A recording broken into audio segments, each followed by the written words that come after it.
Now, overnight, Prince Andrew and Bill Clinton were named in court documents detailing people connected to the disgraced financier and sex offender Jeffrey Epstein. The documents released by the New York judge Loretta Preska are nearly, check this, 950 pages long. Everybody's going through us.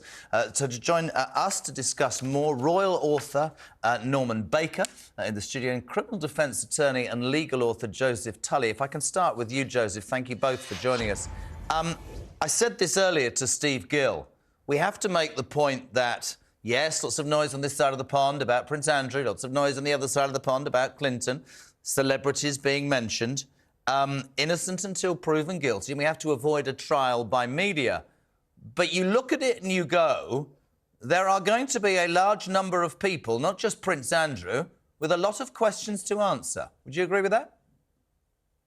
I would certainly agree with that. And I think everything that you said about innocent until proven guilty, letting all the facts come out, we do know that Jeffrey Epstein did have legitimate fronts. And some of these people could have been legitimately entangled with those and not the criminal aspects. But a lot of people are going to have a lot of questions to answer. And there was definitely criminality involved.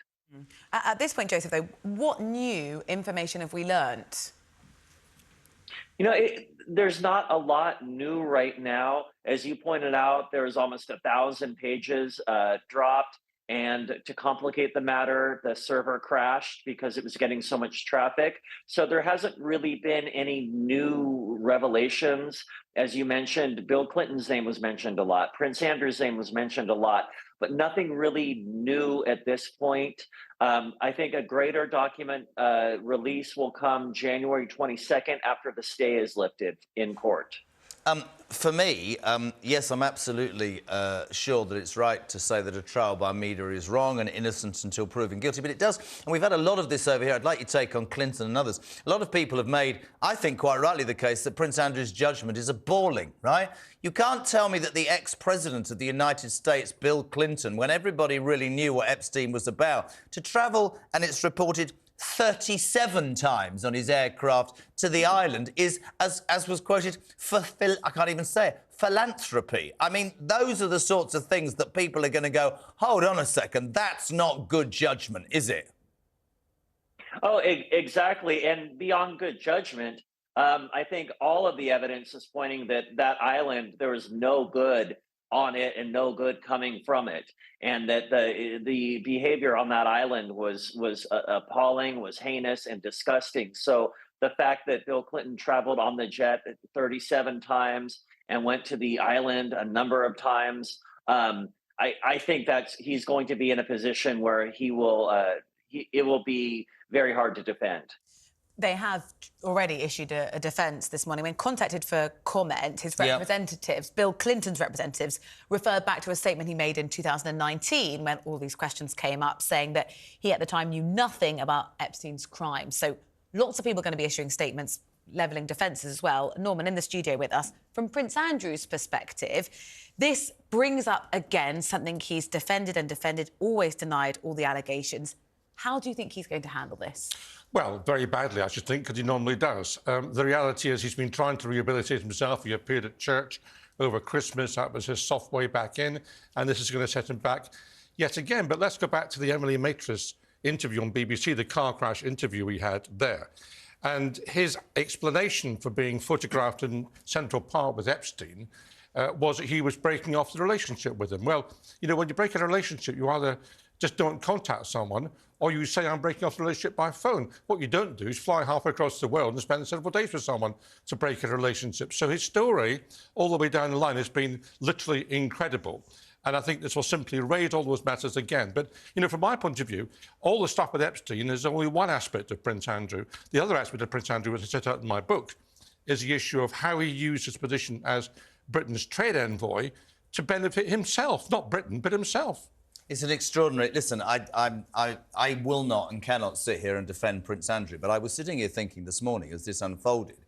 Quite rightly, the heat has been on Prince Andrew this side of the pond. Quite rightly, his judgment has been branded completely ludicrous. But there are now other big names involved in this. And somebody said earlier about, you know, he never really had a job, Epstein. He wasn't a hedge fund, but he had millions and millions of pounds. And actually, somebody said earlier, Steve Gill, how much information was gleaned from these, these royalty and politicians and celebrities? Has that information been... This is not going anywhere at all, is it? And without... And I said it last hour, just because I spoke to Ghislaine Maxwell in that special, she is quite rightly in prison for procuring young girls, right? And we can't sit here and say anybody knew what was going on or took part in that. I suspect there will be more people in trouble with the law, don't you, Norman? Yes, I do. Look, I mean, Epstein's address book is incredible. It's a litany of all the stars and celebrities and politicians across the world. He was probably unique in that collection. And we saw that from the address book that came out previously and the contacts he had. You know, the issue is, what were all these people doing there? What were they getting from it? Why were they in contact with this man who had, let's face it, already had accusations against him going back some time about his behaviour? That doesn't seem to put people off. So I think there are a lot of questions to be answered by anyone who was in contact with him. But I have to say, you know, sensible judgment from anybody would be keep well away from this man. Yeah. And they didn't. Not go 37 times, Bill Clinton. Exactly. Yeah. Let's remember what he said about Monica Lewinsky. I did not yet. Let's move on. Yeah. Joseph's still with us. What kind of shape do you think this is going to take in the next few days in terms of those people whose names have cropped up, as you said, nearly 1,000 pages? What defence are they going to level? How's this going to play out?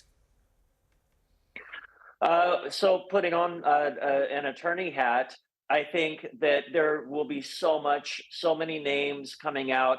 If I was advising a client, I'm not advising anybody related to this, but I would advise them to stay silent, let this blow over. There's going to be so much out there that the more you talk, the more you're going to draw attention to yourself. So I think we're going to see a lot of people sort of crawl into a hole and hope that it blows over.